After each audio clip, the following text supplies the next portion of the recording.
Dear students, उम्मीद है आप सब लोग ठीक होंगे। आज से हम अपना नेक्स्ट लेक्चर स्टार्ट करते हैं। मेंडलीव्स पीरियोडिक टेबल के बारे में हम लोगों ने लेक्चर स्टार्ट करना है, लेकिन इस लेक्चर को स्टार्ट करने से पहले हम थोड़ा सा फर्स्ट लेक्चर के ऊपर कंसिडरेशन अपनी रिवाइज कर लेते हैं, थोड़ा सा हम उसको, ताकि जो पिछली बातें हैं वो एक दफ़ा हमारे जहन नशीन हो जाएं। तो लास्ट लेक्चर में मैंने आप लोगों को ये बताया था कि एलिमेंट्स की जैसे जैसे क्वांटिटी, नंबर ऑफ एलिमेंट्स बढ़ते गए, वैसे वैसे हमें इनको याद रखना उतना ही ज़्यादा मुश्किल होता गया। तो इसका मतलब ये था कि हमें कुछ ऐसी अरेंजमेंट्स की ज़रूरत थी जिसकी बुनियाद पर हम क्या कर सकते थे कि सारे ग्रुप्स को, सारे एलिमेंट्स के बारे में जो मालूमात थी, उनके बारे में जो इंफॉर्मेशंस थी, उनको हम याद रख पाते।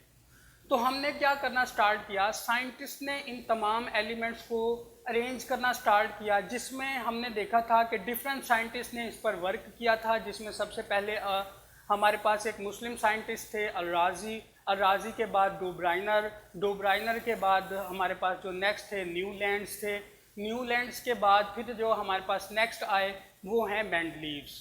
बाकी के कंट्रीब्यूशंस तो हम लोगों ने लास्ट लेक्चर में डिटेल्स में देखी थी, लेकिन आज हम स्टार्ट करते हैं मेंडलीव्स की कंट्रीब्यूशन के मेंडलीव्स ने इस पीरियोडिक टेबल के लिए क्या वर्क किया और किस तरीके से किया। तो सबसे पहले हम ये देखते हैं कि जो मेंडलीव है ये हमारे पास कौन से कंट्री से बिलोंग करता है। ये एक रशियन केमिस्ट था हमारे पास।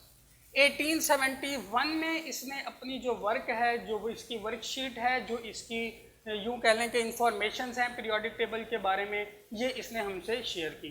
उसके बाद इसका कंप्लीट नेम है डिमिट्री मेंडलीव्स, ठीक है। उसके बाद फिर हम ये देखते हैं कि इसका जो पीरियोडिक टेबल है ये वो पहला पीरियोडिक टेबल है हमारे पास जिसमें इसने एलिमेंट्स को प्रॉपर अंदाज से अरेंज किया हुआ था।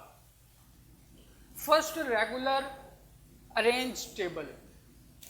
फिर हम लोगों ने ये देखा कि इसने ये जो एलिमेंट्स को अरेंज किया हुआ था, इन एलिमेंट्स को इसने वर्टिकली भी अरेंज किया हुआ था और हॉरिजॉन्टली भी अरेंज किया हुआ था।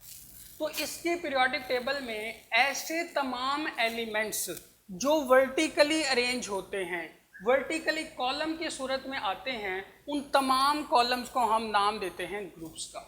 उन तमाम एलिमेंट्स को हम क्या नाम दे रहे होते हैं? कॉलम्स को ग्रुप्स का नाम देते हैं। तो देखें ज़रा, elements were arranged in 8 vertical columns. 8 vertical column जो हैं इसके अंदर बनाए गए थे, यानी कि 8 ग्रुप इसने हम लोगों को इंट्रोड्यूस करवाए थे।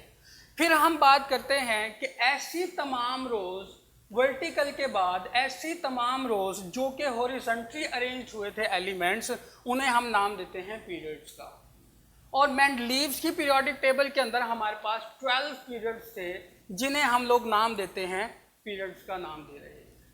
अब देखें ज़रा, जब हमने इनको वर्टिकली भी अरेंज कर लिया और जब हमने इनको हॉरिजॉन्टली भी अरेंज किया, तो फिर मेंडलीव ने ये कहा कि यहाँ इन एलिमेंट्स की प्रॉपर्टीज़ के अंदर रेपिटेशन पाई जाती है। जब ये अरेंजमेंट कर ली गई, ये इस अरेंजमेंट के दौरान एक चीज़ नोट की गई जिसे हम लोग कहते हैं पीरियोडिसिटी। इसी तरह से इसे हम दूसरा नाम भी देते हैं, पीरियोडिक लॉ भी कहते हैं। तो वो लॉ हमें क्या कहता है, अब ज़रा हम उसकी बात करते हैं।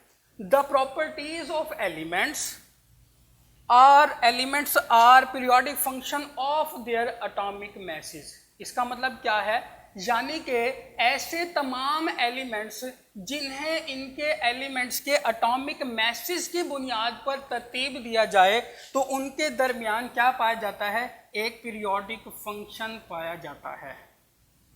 ये पीरियोडिक फंक्शन क्या होता है? ये पीरियोडिक फंक्शन का मतलब ये है कि इनकी तमाम प्रॉपर्टीज क्या होती हैं, 1 बाय 1 एक दूसरे के बाद रिपीट होना शुरू होती हैं एक ख़ास इंटरवल के बाद।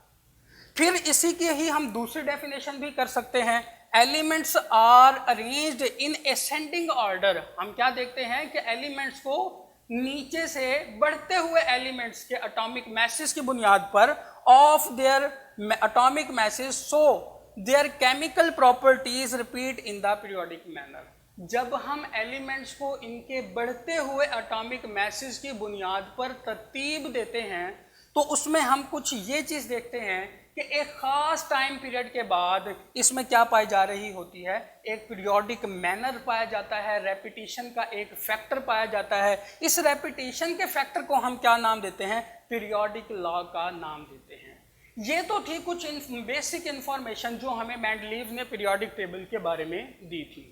अब हम बात कर लेते हैं कि इस पीरियोडिक टेबल की इंपॉर्टेंस क्या थी, इसकी अहमियत क्या थी, इसने हमारी इस जो अरेंजमेंट के अंदर कितना ज़्यादा इंपॉर्टेंस जो है इसकी है, हमारे पास क्या क्या फैक्टर हैं, अब हम उनकी बात कर लेते हैं। सबसे पहले फैक्टर की जब हम बात करते हैं तो हम ये देखते हैं कि इसने एलिमेंट्स को इस तरीके से अरेंज किया था कि हम बहुत ज़्यादा नंबर ऑफ एलिमेंट्स को क्या कर सकते थे, स्टडी कर सकते थे। बहुत ज़्यादा नंबर ऑफ एलिमेंट्स को स्टडी कर सकते थे, उनकी प्रॉपर्टीज़ के बारे में हम बहुत आसानी से इंफॉर्मेशंस जो हैं हम याद रख सकते थे।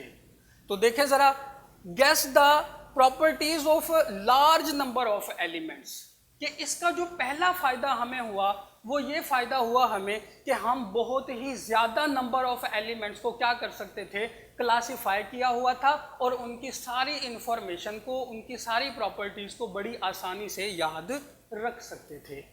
उसके बाद